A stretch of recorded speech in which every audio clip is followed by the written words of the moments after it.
someone else's label, can we really democratize retail was the big. How did you secure your first customers or clients? Surround yourself with fantastic people around you and just keep believing in the extraordinary. It does happen. That people think that they can do everything on their own. Hi everybody, welcome back to Business Matter podcast. And today we are having Mr. Sanjeev Sularia from Intelligence Node. Firstly, sir, I would like to ask how are you feeling today? I'm great. It's been a relaxed weekend, so sometimes you need those really easy, slow ones. Right. Okay, so before we jump on to the question, can you please give us a crisp about what is Intelligence Node? So I'd like to define us as a outside in market signals business. We essentially work with global brands and retailers, and we get them a outside in view into everything about retail and product. We help them essentially then win the digital aisle across probably three major use cases: pricing, merchandising, and digital shelf. Firstly, I would like to ask you what inspires you to start this business? So the entrepreneurial bug bit me quite early. It was an accidental first startup. Now I'm on my fourth business. This was probably a culminating point of everything else that happened before this. The first one was an accidental piece where in UK, my current co-founder and I, we were actually working for a hedge fund. And we started dabbling around in internalization algorithm, which then took its own shape. We got carried away and said, what happens if you put money behind it? Got acquired by ICAP. Then started to B2C e-commerce ventures, one in the multi-brand luxury space backed by Axel and Helion Venture Partners, got acquired by Snapdeal. Then a fast fashion private label backed by Tiger Global and Axel Partners and got acquired by Myntra. And then started Intelligence Node towards the tail end of 2012. And it was pretty much bringing in the quant fifth decimal place pricing outside in view algorithms to retail. So everything that we learned with capital markets and retail and saw the problem, whether it's your own label or someone else's label, can we really democratize retail was the big challenge that we set ourselves to go and climb. Sure. All right. Thank you for answering this question. Okay, one more question I would like to ask. How did you secure your first customers or clients when we talk about your business idea or model? So, given that we were not doing this for the first time, we really did a thorough diligence into what does the current ecosystem look like, where was the gap. We spoke to a lot of folks on saying if the opportunity existed with a select few folks that we already knew and we thought that the idea should work, but we actually validated it with a lot of folks that we did not know. And I think it's that ideation stage and making sure that we were developing something for a problem that existed and not just a tech push. Ultimately, when we were ready to go to market, I think we went back to the same folks, and luckily, it wasn't just chat. They did put money behind it, and that's how we discovered the first customer. All right.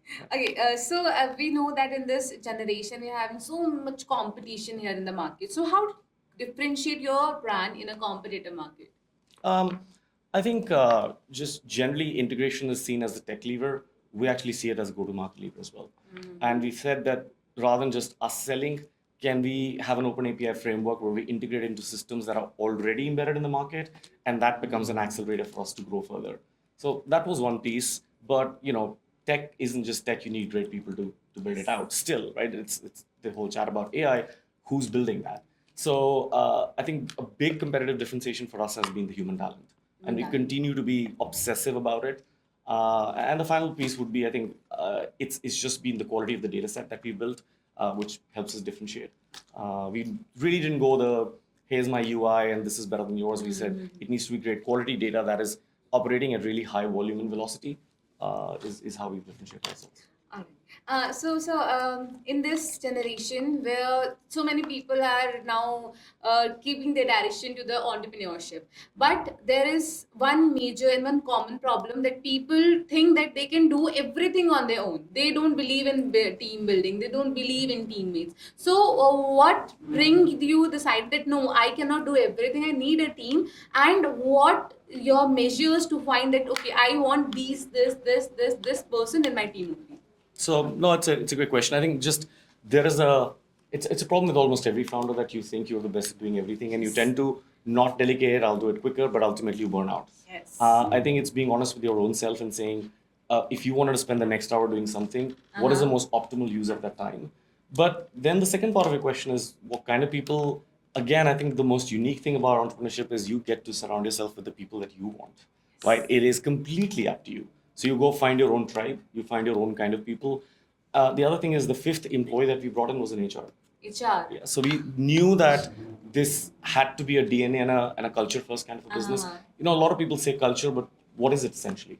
I think if it's the core values that you believe in, how quickly can you start building a drip funnel that it passes on to the next two, and then those two can pass it on to the next two, and it spreads across the business. Thank you so much for answering. One final question, on final advice, I would say. So, all of your watchers, all the people who wants to be in this industry, who want to build themselves something. So, what advice would you like to give to all the people who are all the inspiring entrepreneurs watching this video? So entrepreneurship just in itself has two parts to it. One, it is entrepreneur, so you're starting something from scratch, and so it's a very lonely journey just to begin with. Second part is it's based on a lot of experimentation, and by the nature of the word itself, you'll fail more than you'll succeed. So I think it's accepting those two realities, and then along the way, just stay true to the vision. Surround yourself with fantastic people around you, and just keep believing in the extraordinary. It does happen. Thank you so much, Mr. Sanjeev, for your valuable insights in this industry of business.